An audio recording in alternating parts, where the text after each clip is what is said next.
Imagine you are standing on a street in Rome. The year is 91 AD. The air is thick, not with the usual noise of the capital of the world, but with a chilling, unnatural silence. A crowd of 1 million people has forgotten how to speak. A procession is making its way through the city.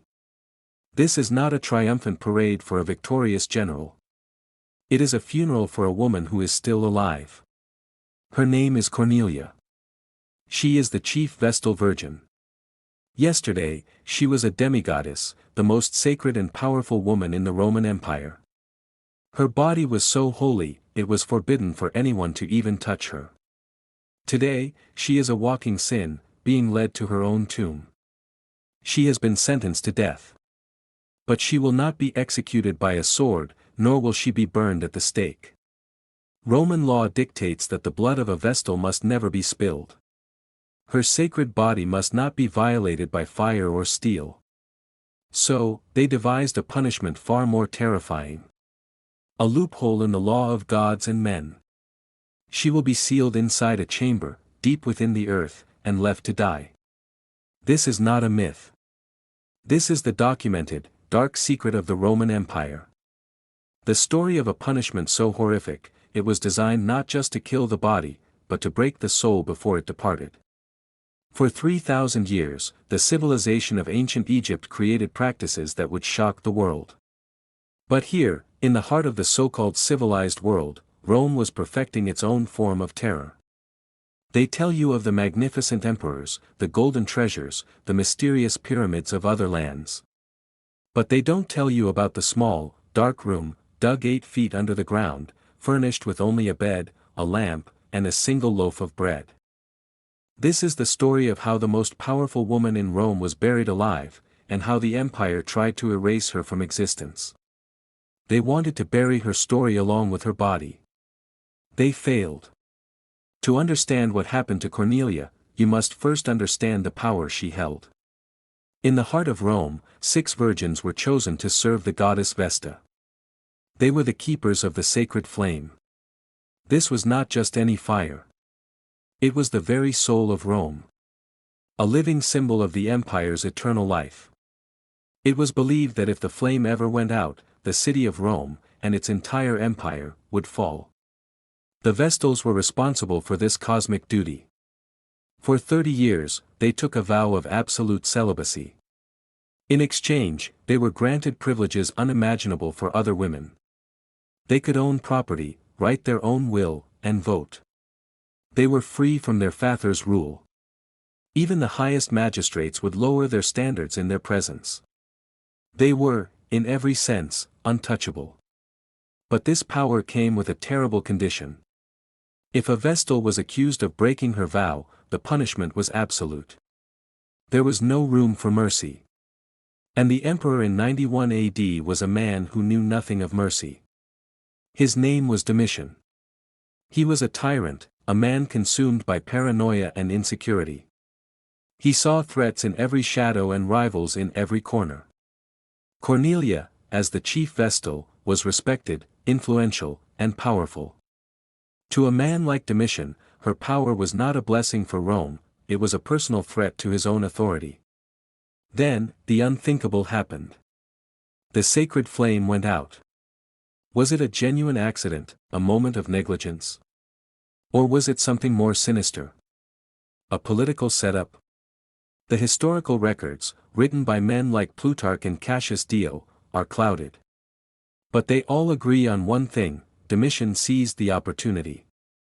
He accused Cornelia not just of letting the flame die, but of breaking her sacred 30-year vow of chastity. A trial was convened. But it was a theater of justice. A show for the public. The witnesses were coerced. The evidence was flimsy. The verdict was a foregone conclusion, decided not by a court, but by the emperor's will. Cornelia was found guilty. Her sentence was announced, and a cold dread fell over the entire city. The ancient, terrifying law was to be invoked. A law that hadn't been used in years. It was a sentence designed to make a statement. A brutal warning to anyone who dared to stand against the emperor. The day of the punishment arrived. Cornelia was dressed in funeral clothes. She was placed inside a completely sealed litter, a covered couch carried on poles, and paraded through the city. It was designed like a moving coffin, ensuring that her voice, her pleas, or her curses, would never reach the ears of the public. The streets were lined with citizens, but they were not shouting. They were weeping. In silence. They were watching their living goddess being carried to her grave, powerless to intervene. The air was heavy with a collective, unspoken grief. The procession snaked its way outside the city walls to a cursed, desolate place known as the Campus Saleratus, the field of crime. There, a small, subterranean chamber had been prepared. A living tomb. It was dark, damp, and smelled of cold earth. It was a womb of death, waiting to receive its child. Inside this chamber, they had placed the instruments of their cruel mercy. A simple bed. A single loaf of bread. A pitcher of water. And a clay lamp with just enough oil to last for a few hours. This was the ultimate hypocrisy of Roman law. They claimed they were not killing her. They were simply leaving her in a room with sustenance. If she died, it was the will of the gods, not the act of men. A ladder was lowered into the darkness. The priests said their final, hollow prayers. Cornelia was commanded to descend. Historical accounts note that at this moment, she showed no fear. She walked with a chilling, resolute dignity. As she stepped onto the ladder, her robe snagged for a moment. The executioner moved to help her, but she brushed his hand away and freed the cloth herself. She descended into the blackness without looking back. Once she was inside, the ladder was pulled up. Then came the final sound she would ever hear from the world above. The grinding of a massive stone slab being pushed into place, sealing the chamber. The last ray of sunlight was swallowed by the stone. Then, the shoveling began. The first layer of earth landed on the stone with a dull thud. Then another. And another. Layer after layer, the sound became more and more muffled, until there was nothing. Just the flat, silent earth. As if nothing had ever happened. Below, in a darkness more absolute than night, Cornelia was alone. Waiting. After sealing the tomb, the Roman state performed its second execution. A psychological one.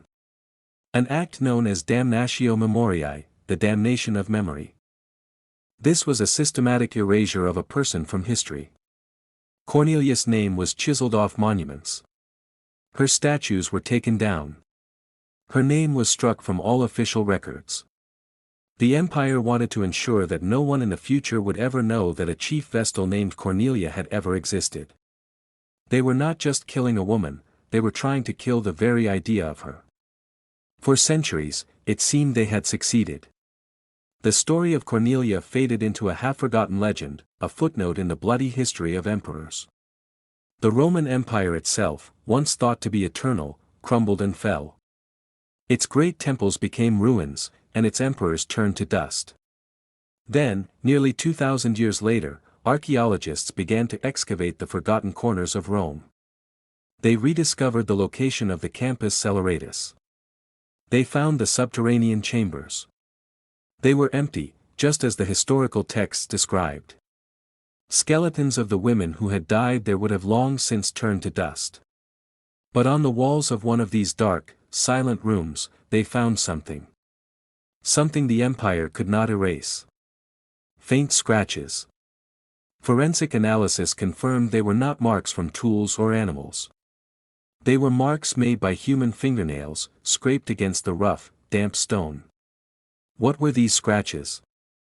The initial, horrifying thought is that they were the last, desperate act of a woman trying to claw her way out, her mind broken by terror and darkness. But some historians and archaeologists have proposed a different, more powerful theory. What if it wasn't an act of desperation?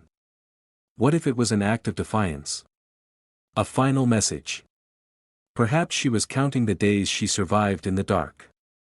Or perhaps, in her final moments, she was not clawing to get out, but was trying to carve a symbol, a line, a mark.